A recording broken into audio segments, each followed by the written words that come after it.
Hello, I'm Robert D. Kennedy and I'm a professor of medicine at SUNY at Brooklyn, and I'm going to talk today about the interdisciplinary assessment of the older person.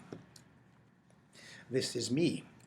About this module, it's been developed by the Hartford Institute of Geriatric Nursing and NYU University College of Nursing.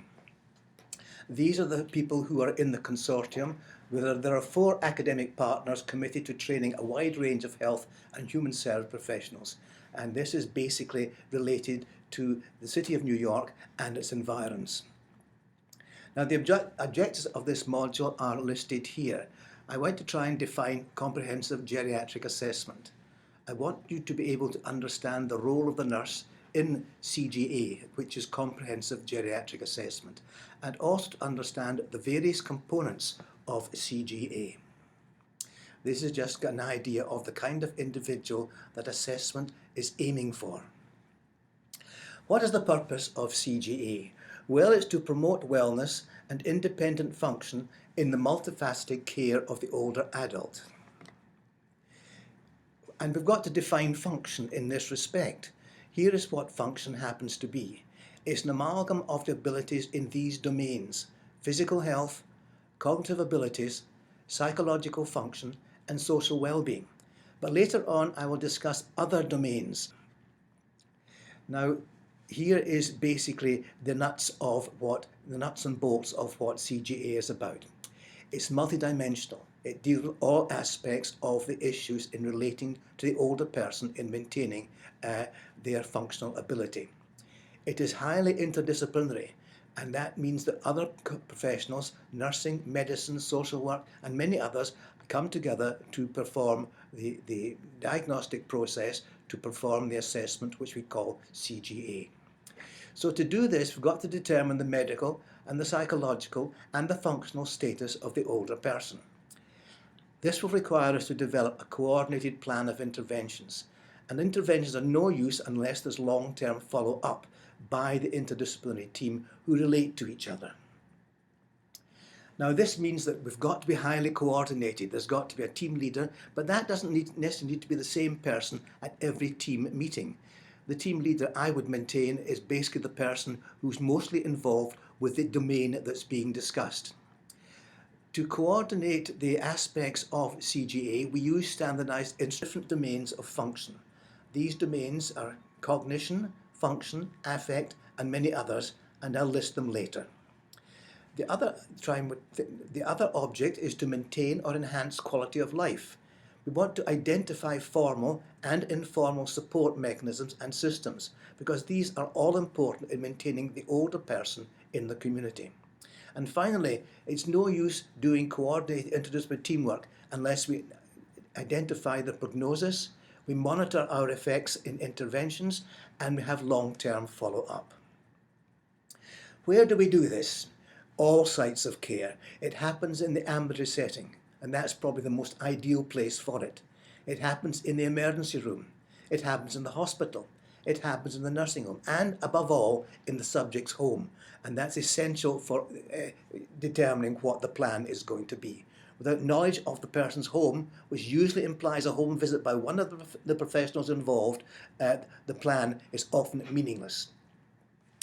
Who are we focusing on here? Well, we're focusing on the frail elderly, and frailty is an increasing problem with older people. We're focusing on those elderly who have sudden deterioration in functional ability. And again, these are people that we all know about. We also focus on those who've got increasing trajectories of disability. These trajectories impair the ability to live safely. We're not focusing on those too well to benefit.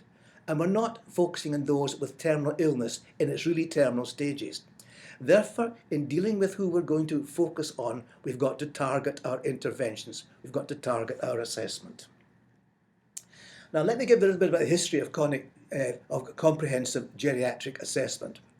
It basically started off in the 1930s when a doctor called Marjorie Warren in the United Kingdom developed the first geriatric assessment program of patients. She was given charge of a long-term care hospital in the outskirts of London. She was able to involve these patients who were basically warehoused there. She was able to involve them in an assessment program. And this led to many discharges to the community following appropriate rehabilitation and changing of their medication. The USA was the system, it was the Veterans Association system in the USA instituted geriatric assessment in its program in the 1970s. And this is largely due to the work of Larry Rubenstein on the West Coast. The VA has been really exemplary in defining a comprehensive geriatric assessment throughout the nation.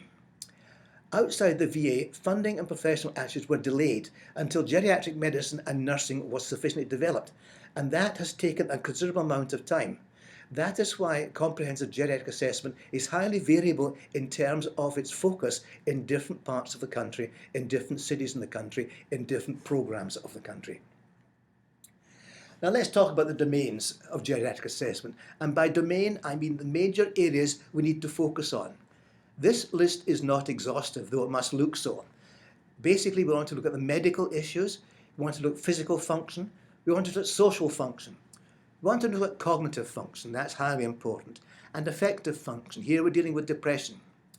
We need to know a lot about social support. The environmental circumstances of the individual we're assessing are highly important too. Assessment is going to be no use unless we're aware of the economic situation of the patient. That will determine what we're able to do, what we're able to obtain in terms of interventions. And we're going to focus on the quality of life, because it's no use having a geriatric assessment going on if the individual's quality of life is not improved. That, after all, is the end goal. We're going to focus on the carers. They need support. The carers are often ignored in terms of domains of geriatric assessment, but I think they're highly important, and they have got to be involved from the get-go. And personal, what is that? That's the individual we're assessing's viewpoint. Again, that is highly important and needs to be taken into consideration. We can't visit a geriatric assessment program on an individual who is unwilling, uncooperative, or who has cultural issues with it. Now let's look at the medical issues. We've got to get a history, that's fairly basic, and we've got to get a corroborated history. Old people often will not give a satisfactory history, and it's important that the history is corroborated from a professional individual or a caring relative who has knowledge of the person you are assessing. We need to know in detail the past history, and that really means past, going way, way back to find out if there are any antecedent issues which are cropping up in the overall assessment and therefore require to be considered in the plan. Communication is essential in this context, and the direct questioning is what we need here. It's not the typical type of medical situation where you've got to find out what's wrong by indirect questioning. Old people, if you start with indirect questioning, will often lead you down the garden path to areas you don't want to go. So we need to deal with direct questioning. We need to deal with medication. This is where the brown bag comes in. This is where the individual needs to bring in all their medications that they're having. And all over-the-counter medications, they are extremely important as well. And borrowed medications. Quite a lot of old people borrow medications from relatives, from neighbours, from friends. And again, they will not tell you about them because they don't want the doctor or the nurse to know. And then, of course, we've got to come to the clinical examination. And here we've got to look at the clinical examination in context of the aging processes for that individual. We need to pay particular attention to sensory impairments because they often have major issues in terms of maintaining the older person in the community. And we also need to pay attention to cognitive impairments, which may be occult, which may not be obvious. Communication, a little bit about that. As I mentioned, use direct questions and open-ended questions, and be prepared to wait. You may need to lead the conversation if the person starts to wander off into areas that are really not relevant, but be prepared to spend time, and that's important. Inquire what the subject wants from you. That is also important. You need to know what their views are in terms of assessment. Also, you need to know what their needs are. These may be different from what they want. Many older individuals assume that symptoms of disease are parts of aging. This is very frequently the case. So specifically inquire about symptoms if you're told, "I'm perfectly fine, doctor. I don't know why I'm here. I'm no problem. Nothing is wrong." Delve into that because you'll usually find underneath these statements there's a considerable well of information regarding deficits. More about communication. You can't rush it. You need to spend time. The older person is not suitable for a 15-minute consultation if you're doing a comprehensive geriatric assessment. You may need to come back to it. You may need to space it out over 1 or 2 or even more visits. Obviously, the professional is going to respect the individual, but I need to mention that because some people who come to CGA late don't understand the need to involve that individual with a lot of respect. The environment in which you're going to communicate is highly important. An open area where other people can hear is not conducive to the individual telling you things they would rather not others hear. Old people are frequently private individuals and they require privacy to communicate adequately. If you don't have privacy, you're not going to get the backbone of the issues that you want to find. Speech and position. These are highly important as well. Speech is required that is understandable. Therefore, you've got to make sure that the individual can understand what you're saying. Accents vary. Mine varies. Other people's accents vary. So be careful that you let them know if you have an accent and ask them if they can understand what you're saying before you start questioning. If they can't, find out how you can deal with it, either by speaking slower or finding somebody who can interpret. When you're taking a history from an older person for CGA, again, be careful where you sit. You've got to sit opposite the individual. You've got to be able to see their face. You've got to be able to see their eye movement and their lip movement. And they've got to be able to see yours, because they may well be in the situation where much of the communication is not coming through voice, but through lip reading. Now, the questions are generally oral, but sometimes you'll need to use written questioning. Hopefully not too often, but that is a backup if you're not getting your point of view or your question across to the older person. And again, back to corroboration. Try and make sure that it is a professional, a healthcare professional, a relative, or somebody who can corroborate what the individual says. In exploring the individual's domiciliary situation, they are not going to say they live in a place which is a hovel. They're going to indicate that it's a good home. And this is something you need to have corroboration about. I want to talk a bit about the domain, the personal domains of the subject. The person should be aware of any decline. Ask them if they've noticed any change in recent weeks, months, or a year in issues of their function. Try and find out what the individual's expectations happen to be of this encounter, because it's important that the plan has a level of meeting these expectations. You also need to find out what the caregiver's expectations are. Sometimes they are extremely unusual or inappropriate. They may expect things to happen which are not going to happen. So try and extend your view to the caregiver as what is likely to happen. And I must mention cultural influences.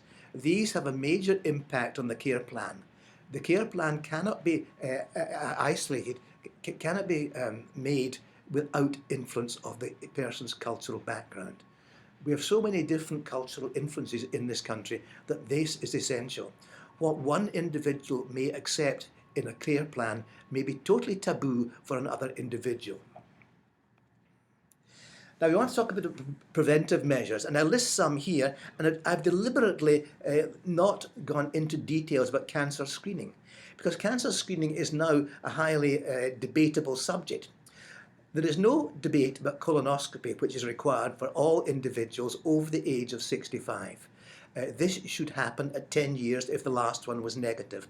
And it is said by the Preventive Services Agency that it should be discontinued at the age of 75 if negative. I would disagree. I would say it should be continued probably till the age of 85, because people are living longer.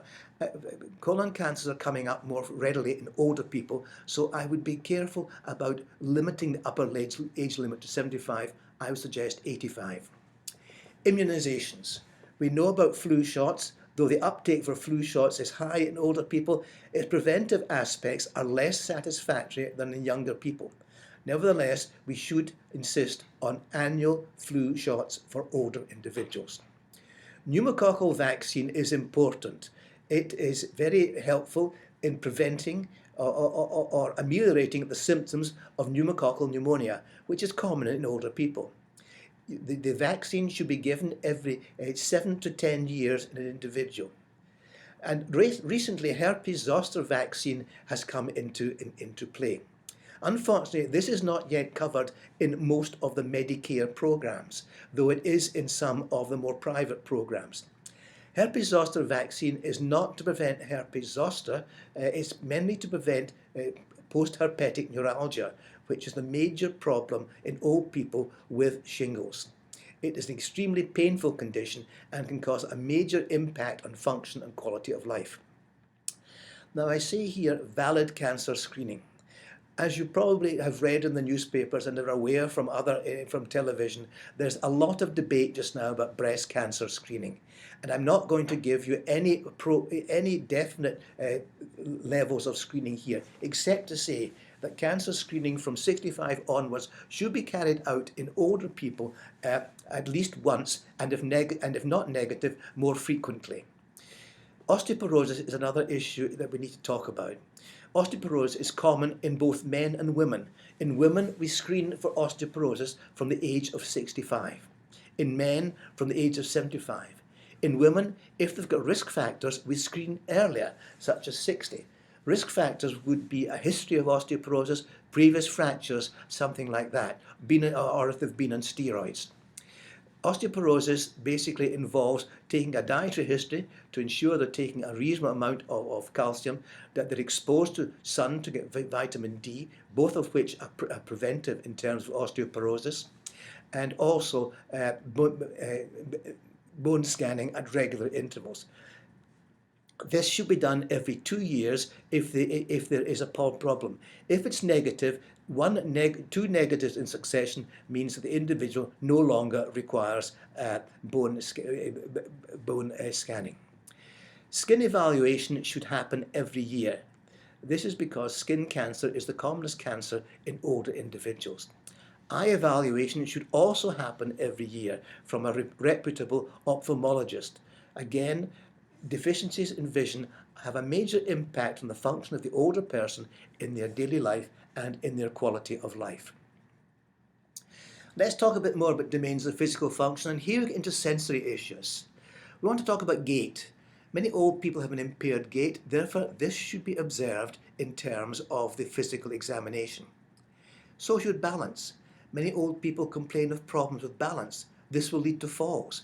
If you can deal with gait and balance and intervene appropriately, we're going to help to prevent further falls. The third component in this triad is strength. Older people tend to have less strength. Muscle strength diminishes with the passing of time. Severe muscle weakness is a component of frailty. Therefore, we need to look into how strong the individual is. How are we going to do this? In terms of balance, we're going to do the time to get up and go test. This simple test, which has been known for decades, basically requires the individual to rise from the chair, walk 10 feet, turn round and return to sit in the chair. It is normally accomplished within 10 seconds in the intact individual. If it is more than 14 seconds, there is an increased risk of fall and there's likely to be diminished mobility. What does it measure? It measures both static and dynamic balance, which are both components that we require to remain upright. Here's some more issues in terms of physical mobility. The ability to walk from room to room. Can the individual climb a flight of stairs? Can they walk outside safely without assistance? And the gait speed. Can the patient walk 50 feet in 20 seconds without any balance problems? These again are simple tests which can be done in the consulting room, in the individual's home, in the ambulatory setting, if the space is available. Now a bit about strength. The standard measuring strength is hand grip strength, and this is usually the way that we define power in an older person. A more readily available one is the chair stand test, and this is where the individual stands with facing a chair, the back of a chair. They hold onto the back of the chair and they basically bend and get up and bend and get up and they bend and get up. And they do this for 30 seconds. This measures the strength and the ability of the leg musculature to do this. The number of times a subject completes this correlates with strength. Now let's talk a bit more about physical function. I'm sure most of you are aware of the KATZ activities of daily living, called ADLs, and here they are listed. Basically, we have 6 of them: bathing, feeding, toileting, transferring from bed to chair, from chair to bed, from chair to chair, continence, and that means both urinary and fecal incontinence, and the ability to dress. All of these can be assessed, and if they have no problems, then they are independent. But you may have to determine whether they need assistance, and that level will also determine whether they are dependent or not, because the dependent individual will require more assistance than the individual who just requires assistance. The next step in terms of functional ability is looking at the instrumental activities of daily living. And here, what we've got to do is make sure the individual's ADLs are intact, and then look at these different areas. There are 7.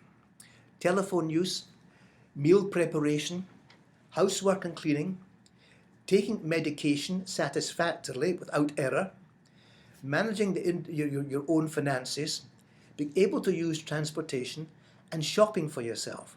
Now these are components that most of us take pretty well for fails. These are the things that tend to go first, and not all of them one at a time. You may find the individual is able to use the telephone and prepare their meals, but are totally inadequate to manage their finances. So again, take note of these, find out how if you can, how well the individual can do these, and here again you're going to require corroborative advice. Who does this? Well, this may be done by the doctor, it may be done by the nurse, it may be done by the social worker, but someone's got to do it and record it. This is basically a project which looked at community dwellers aged 65 and over in terms of their IADLs, and they were followed at 1 and 3 and 5 yearly intervals to determine how effective the IADLs were in determining whether a person had impaired cognitive function or was developing dementia. As a predictor of instant dementia at 1 year, that is from being normal to 12 months later, if there was one impairment, it was not relevant in terms of the onset of recent dementia. If, however, there were 2, the odds ratio of that group developing dementia was almost 2.5 times that of the group that didn't have dementia. If there are 3 impaired, the odds ratio jumps to 4.5. So basically, the IADLs are very useful predictors on an ongoing basis of the individual developing cognitive impairment. We've got also to look at nutrition. We often seem to forget this, and this is important. The physician is not usually too focused on asking about problems of nutrition. This is where the nurse comes in, or the dietitian if the nutritionist is involved. What are the signs of malnutrition? Well, basically there may be physical signs. The person may be wasted, they may show loss of fat, they may show difficulty in mobility, they may show generalized muscle weakness. We define nutritional inadequacy of weight loss of more than 10 pounds in 6 months, or a body mass index of less than 20. Now we know that more recently we've been told that it's slightly better for individuals to be a little bit above the normal in terms of body mass index. We've also got to remember that obesity, morbid obesity, is also a nutritional issue. So that's got to be included in the assessment. What are the causes? Well, the causes are multiple. I list some of them here. Illness, obviously. Frailty, again. Depression. Dementia. Dental problems. Can the person chew? Does the person have teeth? Can the person swallow? If there's a swallowing impairment, you may need to get a swallowing evaluation from a nutritionist or a speech therapist. Impaired IADLs or ADLs, again, may be an issue, and so may be financial hardship. Those elderly people who have got problems with finances may not be buying enough food to maintain their weight. And of course, sensory impairments are very important. Is the person blind? Can they see their food? Can they see to cook? These are also relevant. Nutritional evaluation may be required, and the aspects of this are a food diary. Here the individual records on a daily basis the amount of food they've taken. Preferably this should be weighed, because the individual just recounts the food which they think they have taken. Then that is not really appropriate. There's often a great variation between what the person records diary-wise and what they actually have eaten if it's weighed. There needs to be an oral evaluation and a swallowing evaluation if it's clinically indicated. Let's move on to another sensory area, and that is hearing. 30 to 40% of older individuals will have diminished hearing, and the older you are, the more likely that is to happen. This can be due to a variety of causes. It can be due to local causes, it can be due to mixed causes, it can be due to sensory causes, or it can be due to physical changes in the hearing mechanism. Bullet 2 lists some of these. It can be mixed. The sensory ones include loss of the hair cells, which are the transmitters of sound in the inner ear, and these can be impaired due to actual changes in the hairs themselves or to metabolic causes such as medications. There may be neuronal loss in the cochlear apparatus, which basically is required to transmit sound to the hearing area of the brain. Or there may be physical changes in cochlear conduction due to major changes in the little bones, the 3 little bones in your middle ear, which actually conduct sound to the area that are going to take it to the brain. Amplification may help. It helps in sensory hearing difficulties, also in neural difficulties, and also when there's cochlear presbyacusis. Now, when you have hearing problems, you're going to require assistance from an audiometer. Before you do that, make sure there's no wax in the ear. A lot of older people have got huge amounts of wax stuck in their outer ear, and you can't adequately hear if sound has got to get through this wall of wax. So make sure the wax is removed before you send your patient off for audiometry. Loss of hearing in older people is generally in the high frequency range. The lower levels are missed. The high frequencies are the ones that diminish. It's usually bilateral hearing issues in older people, and it may be associated with other illnesses. For example, it can be associated with withdrawal, and it can be associated by withdrawal. By that I mean the person sort of just coming out of living around the family.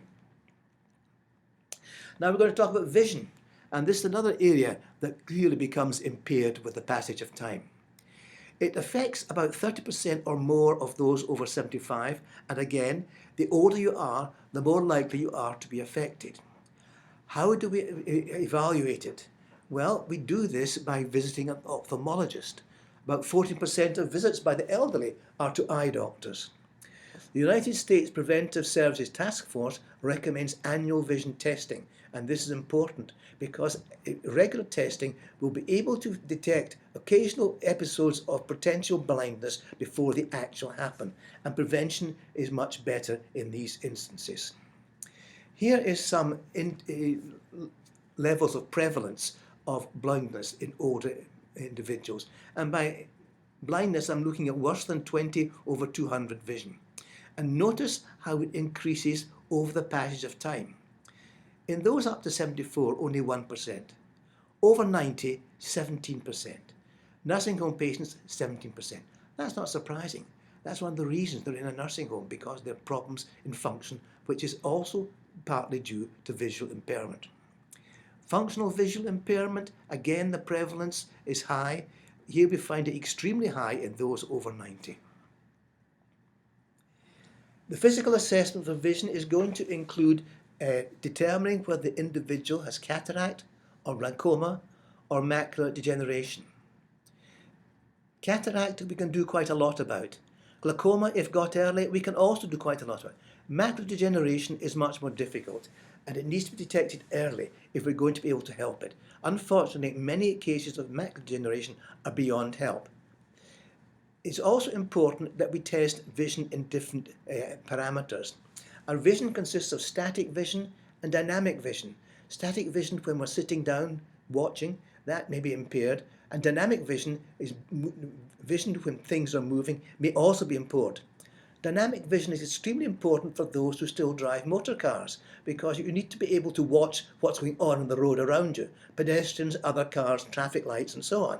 So therefore, basically, evaluation of these parameters is highly relevant in those who have got some element of visual impairment. There's also diminution in light accommodation. It's amazing how many elderly people on a home visit have got low wattage lamps, and this is presumed to save on the electric light bills. However, that is not a good thing, because if there's diminished light in the apartment, there's much greater likelihood of home accidents. It's important the individual is aware of this, and also that the individual's vision is tested for light accommodation. Also, there may be diminished tear formation, and this can lead to grittiness in the eyes. Now we're going to talk about dizziness, and here we've got to talk about various types of dizziness. There are three basic types I want to mention. Vertigo. Vertigo is a spinning sensation. It's due to Meyers disease, it's due to labyrinthitis, or benign positional vertigo. Meyers disease is a very defined syndrome with vomiting and with the sensation of things going round. Labyrinthitis, that's a viral infection of the labyrinth apparatus in your inner ear. That again can cause dizziness, and it can cause dizziness on a repeated basis. It may last for 6-7 weeks, and it may then recur. Benign positional vertigo is another type of dizziness which individuals will find. And we find it quite frequent in older people. Then there's pre-syncope. This is when the individual feels like near fainting. This is generally due to impaired cerebral perfusion. That happens when there is orthostatic blood pressure. The blood pressure is too low. And this happens when the individual changes position rapidly from a sitting or a supine position to a standing position. The autonomic nervous system takes time to accommodate between these two areas of standing and sitting. And it may be that the individual makes a move quickly, then they are going to feel the sensation of falling. This is when people fracture their hips, when they get out of bed first thing in the morning and stand bolt upright without waiting, because they get benign positional, they get orthostatic changes. These are often vaguely induced changes. They may be induced also when a person is eating. I've seen older individuals who develop faintness when eating, and this is due to changes in cerebral perfusion due to blood being shunted to the alimentary system. And this may, in the person who's got impaired cerebral perfusion, diminish the cerebral perfusion and lead to a sensation of faintness. Disequilibrium. This is a multifactorial situation, which is a combination of visual problems, musculoskeletal problems, neuropathic problems, vestibulopathic problems, medication-induced. All of these can cause disequilibrium. And here it's much more difficult to determine what is going on. You've got to take one of the potential causes away at a time. How are you going to examine for physical assessment of dizziness? Check for orthostatic hypotension, and make sure you observe the appropriate parameters for this. It should be done with the person supine and then the blood pressure standing after they've been standing for 2 minutes. You may want to do it with the person after mobility, because mobility may reveal some types of orthostatic hypotension. Observe the gait. Is that relevant to the person's dizziness? Perform the head hanging test, which is called the Dix-Hallpike test. Now this is a test which evaluates benign positional vertigo. It's quite a complicated test. It requires the individual to be sitting with their legs apart on the floor, and then the person has got their head erect. Then you lie the person down and you turn the head from side to side. You've got here to observe the eye movements, and the eye movements may not come on immediately. If there is benign positional vertigo, nystagmus will develop, and this is rotational nystagmus, So if that's present, the test is positive and the person has got benign positional vertigo. A word of warning, this test is not easy and there are fallacies in determining it. But sometimes it's all you've got to do in determining whether the person has got benign positional vertigo. Above all, when there is dizziness, when there is problems of balance, evaluate all the medications. Take a history of the patterns of occurrence. When does it happen? Because the pattern of occurrence may give you a clue as to what is causing it. Now let's talk about physical assessment of medications. This is usually done by the nurse practitioner, but it may be done by the MD. All medications have got to be reviewed, the reasons for use, and understanding by the subject as to why they're being used. You'll find extreme variations in individuals' awareness of why they are being prescribed some of these medications. Also need to check the dose frequency and the times. Much confusion can occur in this area. The other thing to remember is, has the prescribed medication been prescribed from the hospital or has it been prescribed by the primary care practitioner? Because too frequently medications which are prescribed in hospital are inappropriate once the person has recovered and gone back to the community. So it's important to note that. Check for over-the-counter medications and alternative substances. Again, the patient may be extremely reluctant to let you know about these because they may feel guilty that they're taking them without the healthcare practitioner's knowledge. It's estimated that at least 40% of patients or subjects are taking at least one alternative substance or over-the-counter medication. Many are taking several. Ensure as far as possible that there's somebody available to administer necessary medications if you have doubts that the older person cannot do. And check frequently. That's extremely important. Tablet counts, reinforcement of instructions, that's all very necessary, very important. Now we're going to deal with cognitive assessment. Well, the reason for this is pretty obvious. Cognitive decline doubles every 5 years after the age of 65. When a person's in their 90s, there's a 50% chance or more of cognitive impairment. Individuals who are cognitively impaired are often initially unaware of it. Or if they're unaware of it, they're scared of it and mask it. And you only will get identification of it with clever and close questioning. A brief cognitive screening is thought to be important for those over 75, but at the moment the Preventive Services Agency does not advocate dementia screening for all old people. It may be the individual does require it if they're impaired ADLs, IADLs or other aspects which suggest there could be an element of cognitive impairment. What are the tests that we use? Well, there are many tests here, and many hospitals, many professionals have got their own favourites. I list some of them here, and the ones I list are the ones that have been corroborated, that have been published, and are fairly easy to identify and do, and they don't require too much time. First is the three-word recall. You give the individual 3 words: book, pen, table. Ask them to repeat them, then ask them later on after a gap of time. There's the clock drawing test. This is where you ask the individual to draw a clock with the numbers in it and then draw a time with the hands at the appropriate time.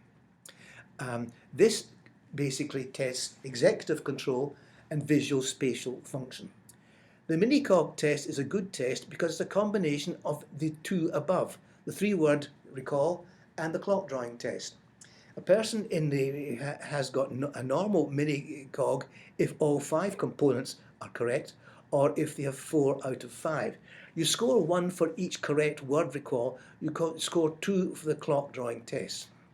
The problem with the clock drawing test is that it may become obsolete, because now people have got watches which do not have hands. Therefore, you may find that the individual is not going to be able to draw hands any longer. Now, the Folstein Mini-Mental State Examination, this is standard. It's normally used in terms of determining cognitive function. It doesn't determine dementia, it determines cognitive function, and the maximum is 30. Less than 24 suggests possible cognitive impairment. and it looks at various aspects of the individual's cognitive performance: time, placement, identification, memory, recent memory, historical memory, and so on. There are certain caveats about the 14-mini mental state examination. First of all, it requires a decent level of education.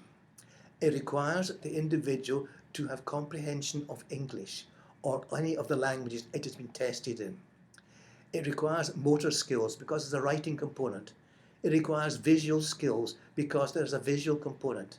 And people who are deaf and who are visually impaired are not going to be able to perform it satisfactorily. Let's talk about other assessments. Here we're looking at affective disorders. Depression is highly prevalent in older people, depending on the age of the group you're looking at. Rates are variable. They vary between 2 and 45%, depending on the population and where they are. But generally we talk about depression occurring in 15 to 30% of older individuals, and again it's commoner in those older individuals who are more advanced in age and those who are bereaved or solitary. Subclinical depression is common, and it may not reveal itself too readily. Many of those who have got depression in later life may have a history of depression earlier, and that's why I stressed the importance of taking a good past history. Also, depression may occur in the setting of Alzheimer's disease. Depression with Alzheimer's disease or Alzheimer's disease with depression are not infrequent.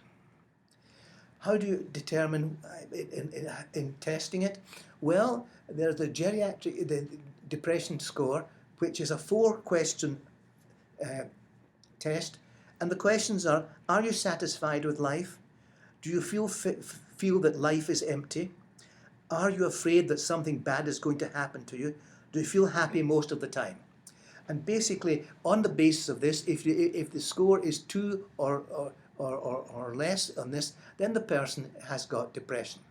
In that case, they need to go on to a more severe, a more involved depression scale, and that's the Yesovich 15-point depression scale, and that can be readily obtained from online. SSRIs are the first line of treatment for depression, and the treatment in older people is going to require at least 12 weeks.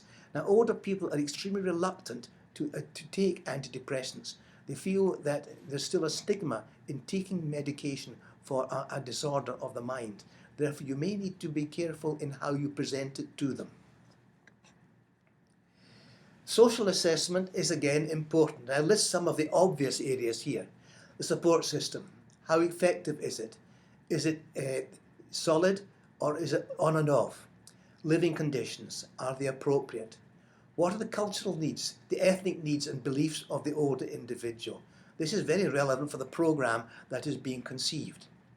Also, you've got to take into consideration the individual's wishes and beliefs. Spirituality of the individual as a component in terms of social assessment, that's important as well. And of course, advanced directives should always be done, or at least mentioned to the older individual.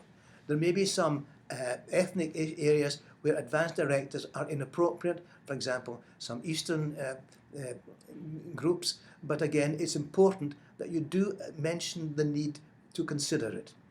And finally, abuse. You need to be aware of abuse issues in the elderly. Most of it is occult. An older person is not really going to volunteer that they're the subject of abuse, but be aware of it in terms of the social assessment and have discrete questions available or observations available to detect whether there is any of that around. I want to talk about the home visit. And the home visit is extremely important in terms of determining what your plan of care is going to be. You need to know the domestic arrangements. Who is dealing with the home? Who is organising the home? Who is responsible for cooking? Who's responsible for cleaning? Who's responsible for maintenance of the home? You need to know the architecture. Is the architecture appropriate in terms of an individual with mobility impairment, visual impairment? Are there stairs? Are there areas which are difficult to get into? You need to also consider physical impediments. Are there steps? Are there loose rugs the person can slide on and fall? Are there pets the visually impaired individual can fall over? Are there electric cables all around the floor from computer to TV and so on?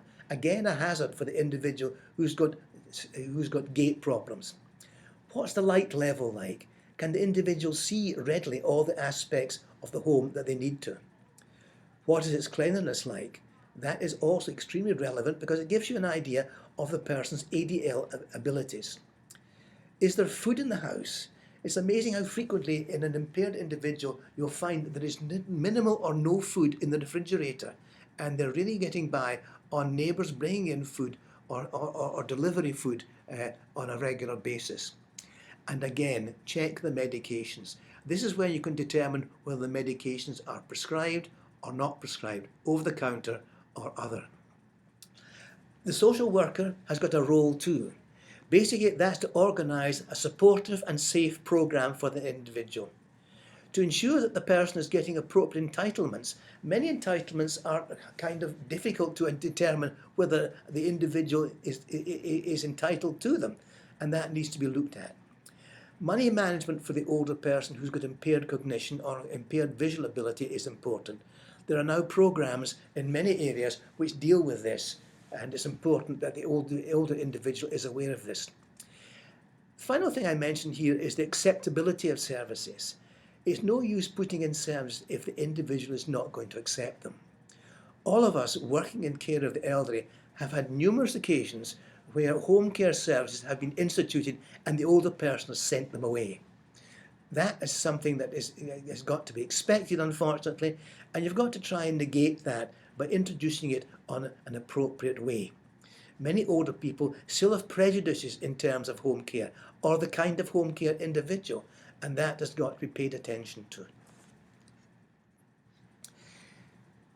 I want to mention a little bit about the team. I haven't mentioned in much detail the team, but the team is an expandable group of healthcare professionals. There are the core ones, the nurse, the doctor, the social worker. Then there are the next ring. There is the family, there are the speech therapists, there are the pharmacists, there are the physical therapists, there are the occupational therapists, and there are others beyond that too. So basically you've got to remember that each team member has a role, has a voice in relating to the area that is their concern, and they need to be heard. Integration of the teamwork across care boundaries is essential. Teamwork on care has got to be done on a progressive and integrated manner. There is no area of boundary here. There is no territorial issue here. It's got to be conjoint. There's got to be involvement of the principal caregivers and the patient from the beginning. Basically, if the patient is not involved, your plan is useless. So that has got to be taken into account. There's got to be regular review, including preventive interventions of the care plan with the patient, with the subject. It may be that some of the interventions are not working, and therefore you've got to reconsider them and determine what you're going to put in place. Finally, case management is one way of dealing with care delivery. It's not the only way, but it's the usual way. But again, case management requires a team approach, a very vivid, vital team approach. These are some ladies I thought you might be interested in seeing who clearly have no problem with socialising and have no problem with getting out of doors and doing functional activities. And this is an important comment. The individual for the care plan should be encouraged to be involved in community activities. These can be maybe not 10-pin bowling like these ladies, though if the person can, so much the better, but they can be all sorts of activities. Reading, book clubs, gardening, dancing, trips, visits to malls. All of these are important in terms of the older individual's functional ability and maintaining it. It also allows the older individual to integrate with other older individuals, and so they're not solitary. And this is important because if the older individual is solitary, they are much more likely to develop impairments. I'm going to give you a case study. We'll call her Mrs. H. And Mrs. H is a 90-year-old widow. She lives in senior housing and she has no children. She's been a widow for over 50 years. Her husband died very young. And her main social support is her 65-year-old niece who lives 3 miles away. And the niece is in daily communication by phone or visit. Mrs. H is very socially active in her senior housing. She is the person who determines whether people need more help. And she has been productive in getting groups going, tea parties going, and so on. But for 2 years, she has complained of intermittent lower backache and dizziness, and had 2 falls in recent weeks. She is also noted to be recently intermittently confused with hallucinations, which are a new development and worry her considerably, and these have been associated with her back pain. Despite her activity in the facility, she's a very poor historian. She minimises medical issues. She minimises impairments. If you ask her a question about, shouldn't you see the doctor? I don't want to bother the doctor with that. The doctor's too busy for that. She also complains of recent deteriorating vision and has been losing weight. She was referred to a primary care physician who took a history, and an examination found no abnormal focal signs apart from a blood pressure of 105/65 millimeters of mercury when standing. The back pain was ascribed to osteoarthritis, and medications that she had were furosemide 20 milligrams daily, lisinopril 20 milligrams daily, both for hypertension, Coumadin for long-standing atrial fibrillation, and oxycodone acetaminophen 7.5/500 as required for backache. How would you assess Mrs. H? Well, here's what I suggest you should do. The MD or the nurse should check her mini-mental status test, should check the get up and go test, should check her vision. Basically what happened was the mini-mental status exam was showed 29 out of 30. It was intact. The mini-cog was normal. There was a normal get up and go test, but the vision was the big problem. By eye specialist evaluation, there was progressive and rapid macular degeneration. A home visit by the nurse practitioner reviewed the medication. We discovered that Mrs. H was taking increasing doses of oxycodone. Every time she'd backache, and as it was PRN, she popped another one. And this was associated with the development of her confusion and hallucinations.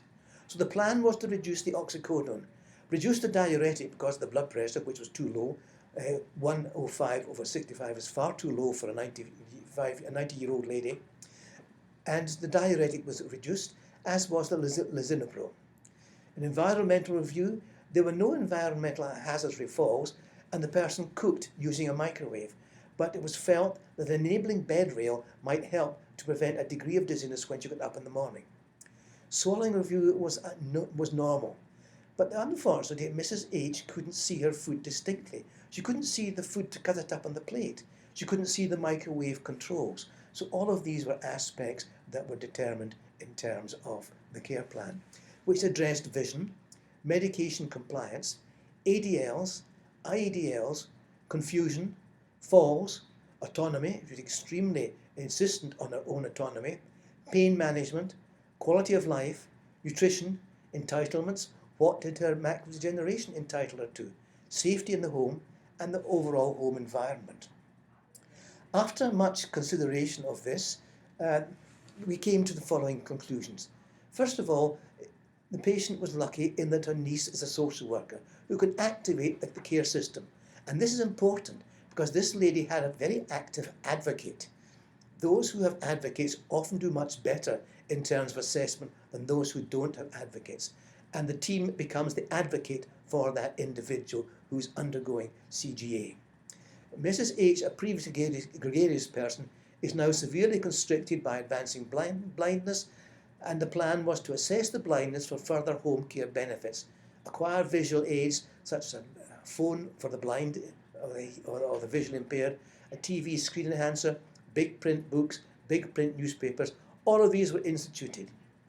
They did not produce any real benefit. A home care worker came, but the problem was Mrs. H tried to do everything before the home care worker arrived. This is not uncommon. We needed to continue the beautician. She's extremely focused on how she would appear, and therefore that was continued. Mrs. H is still scared. She's not eating. She's still frightened in her home. She needs company for quality of life. As the other intervention did not seem to cause any benefit, and had left her depressed, scared, unable to cope. A trial of residential care was suggested and the patient agreed. Now, normally what we do when we do a CGA is try to prevent residential care, but sometimes it is important because it may be a place where the person blossomed, and that's what happened here. Initially, Mrs. H disliked the home. She disliked losing her autonomy of her own space. But within 10 days, she was much improved. She was socialising. She was starting to organise the home. She was eating better. The back pain had gone. There were no hallucinations, and there were no falls. And indeed, on visiting, she would state, "This is my home now."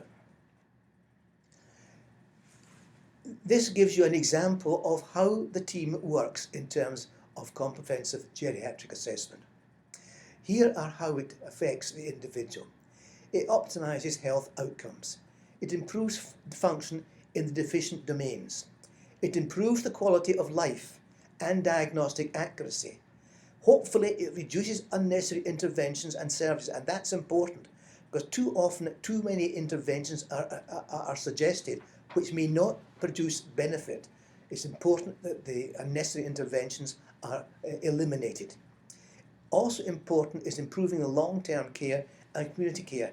And finally, extending the subject's time in the community. And this is one of the main effects that comprehensive geriatric assessment has been shown to have. What of the future? I mention this because of the Affordable Care Act, and this is going to impinge on comprehensive geriatric assessment.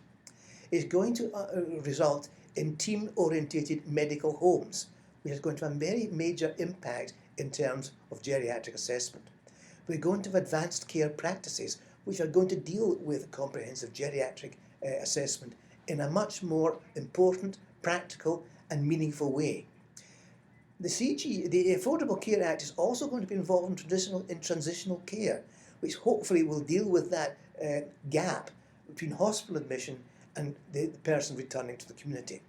And this, as a result, will lead to major changes in how primary care in the community is organised. The further probabilities I list here. Advanced care practices will develop risk-stratified case management. Access and continuity of care for defined patient population will occur. Planned care for chronic conditions, preventive care involving patient and caregiver will also be important from advanced care practices or the medical home. Coordination of care across the medical neighbourhood will be one of the major results of the Affordable Care Act if all goes according to plan. And the medical home will result in increased payment levels for the different individuals involved in the care of that subject. Who's going to decide this? We don't know.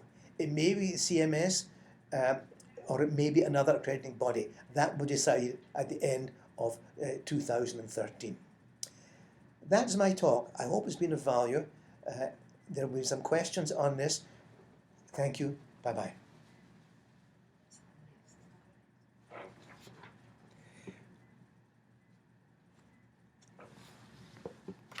I just want to add that the congratulations on completion of this module, which has been developed by the